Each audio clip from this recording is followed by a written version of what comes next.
आहे अध्यक्ष महाराज, माननीय मुख्यमंत्री महोदय म्हणाले की याच्यावर सगळं राजकारण होतंय आणि राजकारण लोक करतात आहेत. कोणालाही या प्रश्नावर राजकारण करायचं कारण नाही. अध्यक्ष महाराज, या प्रकरणामध्ये या मुलीच्या आईवडिलांनी रिपोर्ट टाकलेली होती आणि तिचं डायरेक्ट एलिगेशन जे संबंधित जे राजकीय लोक होते त्यांच्याबद्दलचं होतं आणि मग तो मुद्दा हा सार्वजनिक झाला आणि त्यावेळेस प्रतिक्रिया सगळ्यांनी दिल्यात.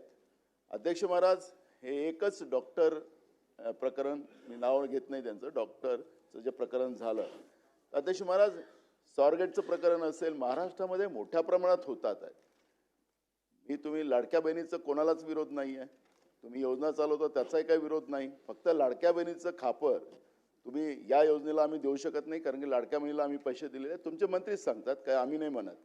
त्यामुळे तसं फोडू नका त्यांच्यावर. काही सगळ्या योजना निराधारचे पैसे सुद्धा तुम्ही देत नाही आणि सांगतात की लाडक्या बहिणीमुळे देत नाही. त्यामुळे तसं खापर फोडू नका लाडक्या बहिणीवर, हे एवढंच आमचा आक्षेप आहे त्याच्यामध्ये. पण मी आपल्याला या निमित्ताने एवढं सांगतो की ही जी घटना आहे ही सातत्यानं महाराष्ट्रामध्ये या पद्धतीच्या घटना होतात आहेत. हे तुम्हालाही नाकारता येत नाही आणि आम्हालाही नाकारता येणार नाही. या सगळ्या घटनेला ब्रेक लावण्यासाठी मागच्या काळात तुम्ही विरोधी पक्षात होता तर आम्ही सत्तेत होतो, त्यावेळेस आम्ही शक्ती कायदा आणला. माननीय राष्ट्रपती महोदयाकडे तो शक्ती कायदा आम्ही मान्यतेसाठी पाठवला. तुमचं सरकार आलं.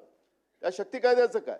या अशा गुन्हेगाराला आळा घालण्यासाठी सरकारची कडक भूमिका काय राहणार आहे? कारण की हे चाललेलं सिरियल आहे, हे थांबेल केव्हा हा प्रश्न आमचा आहे.